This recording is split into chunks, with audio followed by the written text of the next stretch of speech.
And Tarik Skubal is a Dodger. He will make his first start on Tuesday in Dodger blue. Rick Hahn with us as we round the bases. Morning, Rick. Good Monday morning to you. I'm so curious about the timing. Happened Saturday night with a day and a half left until the deadline. Does that change your perception of the Skubal deal, Rick? You try not to let it change your perception, but I have to be candid. It was a little perplexing as to the timing. I think if a deal like this happens, which is a perfectly reasonable return for a rental starter, if this happened at the 11th hour tonight and we're sitting here tomorrow morning talking about a Hope Bryan plus deal for Skubal, I think it's totally defensible. It makes all the sense in the world. Moving on it 48 hours out, for me, is a little bit curious. It didn't strike me as an overwhelming return that you have to say yes about, otherwise you're going to lose it in the market. Again, we're looking at this from the outside. Perhaps Detroit felt we need to move on this now because we have other deals we have to make. And moving a Skubal increases the market price of Mize because the losers on Skubal will step up. But again, objectively from the outside, the timing was a bit curious. So let me play this a little bit because you sat in that seat for 10? 11 years. 11 years. Could there be a poker play? Because I agree with you. We don't know what Hope will end up being. Ryan, we know he was injured, coming back now. Could there be a pivot play where you're playing poker, the Dodgers, this is, saying, if you don't take this right now, we're pivoting?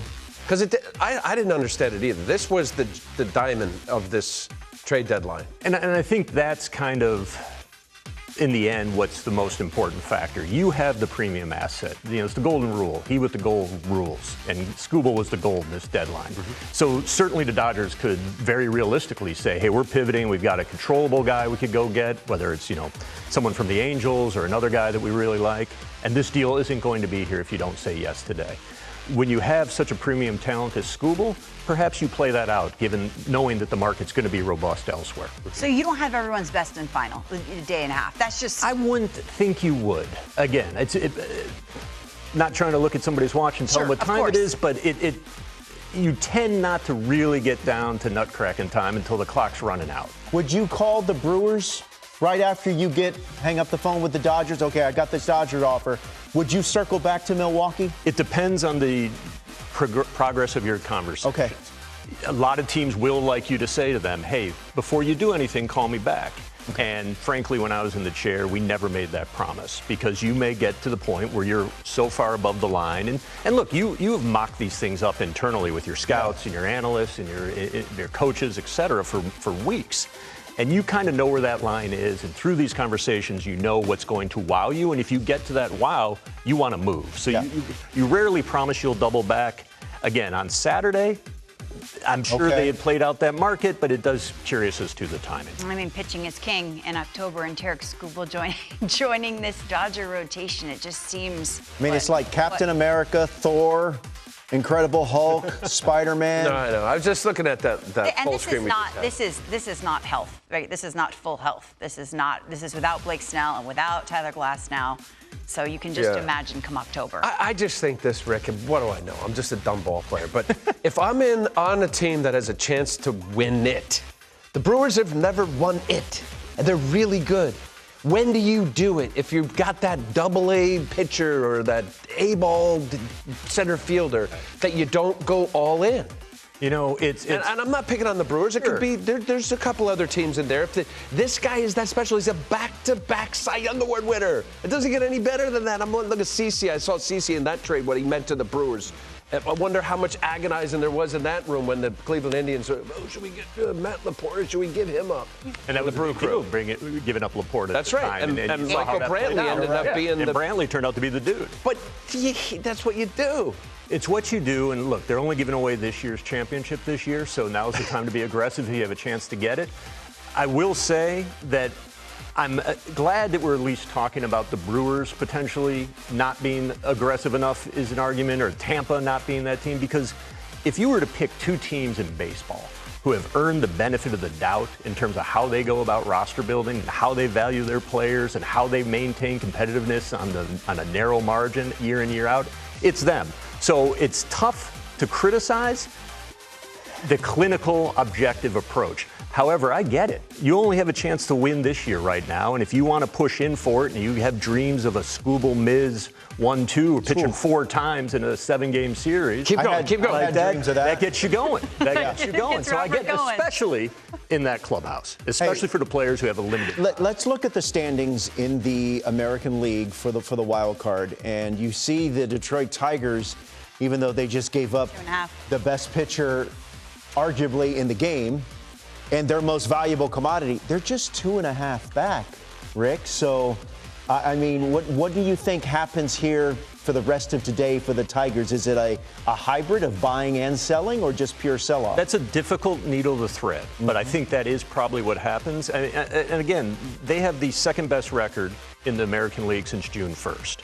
They're 2.5 games out of a wild card. And look, you've seen what A.J. Hinch and Chris Fetter and that staff has done previous Augusts and Septembers in terms of the run they've been going on. So again, that makes the timing a little bit curious, that if in the offseason, in your mind, you go, all right, we're going to be 2.5 out at the deadline. If we're 2.5 out at the deadline, and even if we've had the second best record in the league for 2 months, we're still going to move Skubal, then perhaps the time to do it was in the offseason, when you would have been able to backfill and probably gotten more in that return. They have a better run differential than the Red Sox and the White Sox do the Tigers. So.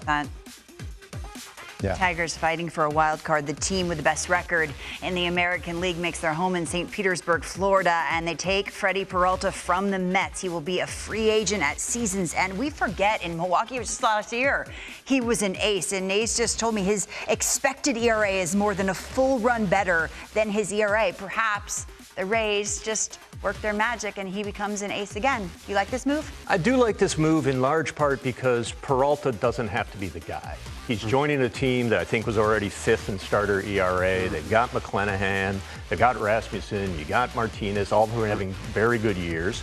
And he just needs to slide in there.